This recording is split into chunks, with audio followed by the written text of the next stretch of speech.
In 1891, King Ferdinand I of Bulgaria visited the studio of a fashionable Munich artist. Known for his passion for art and collecting, the king was struck by one particular painting, by its power, symbolic depth, and haunting beauty. He purchased it for his royal collection. When the courtiers and ministers saw the work for the first time, they instinctively crossed themselves in superstitious fear.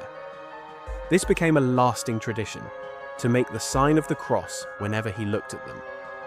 The painting was titled Lucifer, and its creator was Franz von Stuck. But let us start from the beginning.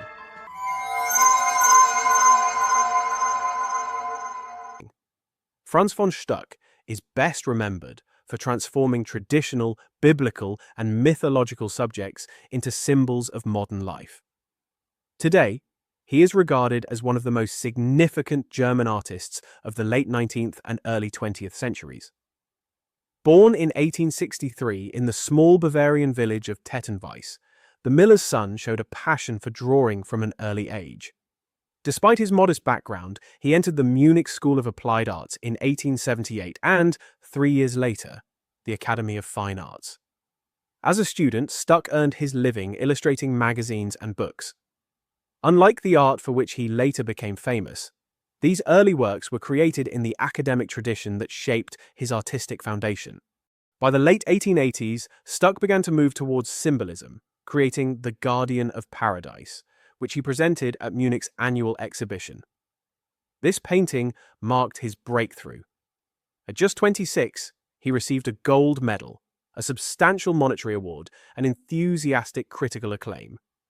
The work stood apart from the mainstream, neither naturalist, plein air, nor impressionist, and yet it captivated the Munich avant-garde with its spiritual depth and visionary power.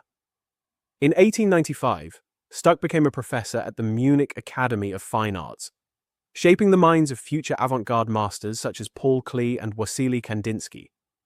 2 years later, in 1897, he married the American Mary Lind Paintner, and by 1898 he had completed his own Villa Stuck, a total work of art designed in every detail, from the architecture to the furniture and reliefs.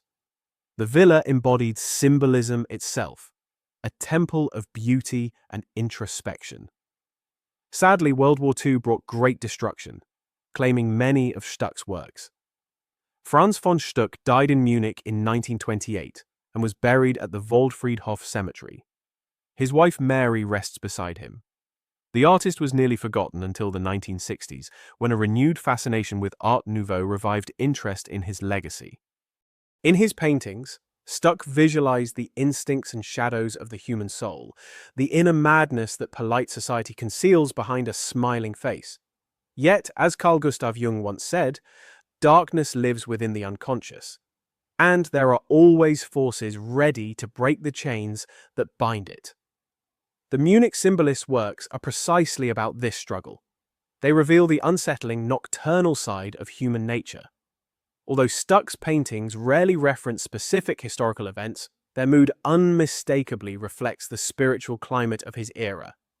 Anxiety, ambiguity, heaviness, madness, fear, the emotional engines driving the German artist's vision. His color palette was consistently dark, tense, and foreboding. Skies fused with deep crimson Mephistophelian hues and shadowy backgrounds that perfectly conveyed the oppressive atmosphere of his themes.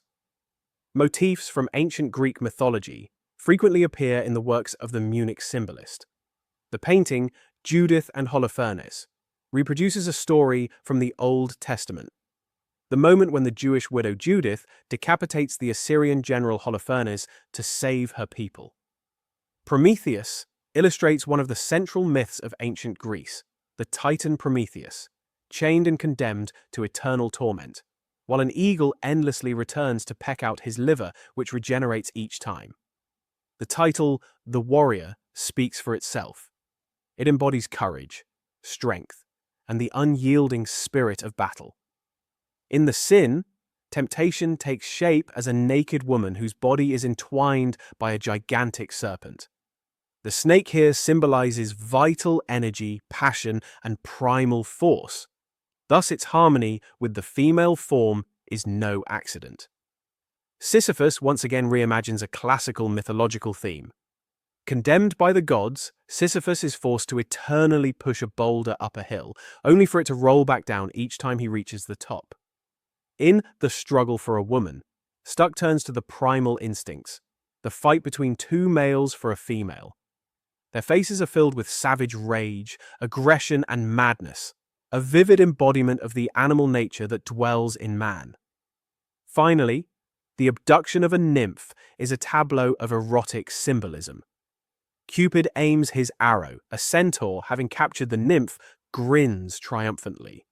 And the nymph herself, at first glance terrified, seems when viewed in reverse to smirk slyly along with the others.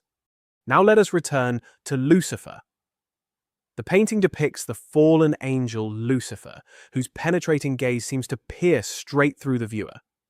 His wide, pale, furious eyes radiate a molten, volcanic light that burns from within. In his muscular nudity, Lucifer appears powerful and heroic, yet his pose, his head resting upon his left hand, conveys deep contemplation and sorrow.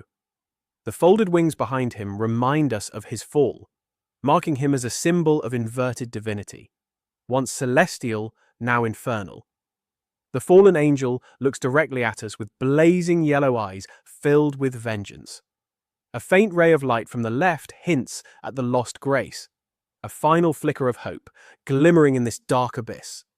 Stuck's Lucifer is not a grotesque demon with horns, but a cold observer of human suffering, his taut, solitary figure a metaphor for isolation and resentment toward the world. This image brings him close to Mikhail Vrubel's demon, a far more human, poetic, and melancholic being. Not so much evil as suffering and broken. Lucifer's hunched pose, his tightly drawn legs, and his hand supporting his chin unmistakably recall Auguste Rodin's The Thinker, a figure that, before becoming an independent work, was conceived as part of his unfinished Gates of Hell. Art historians believe that Stuck's Lucifer was inspired by Nietzsche's idea of the Übermensch, the being who sees through the illusions of humanity and understands how material instincts can subvert divine order.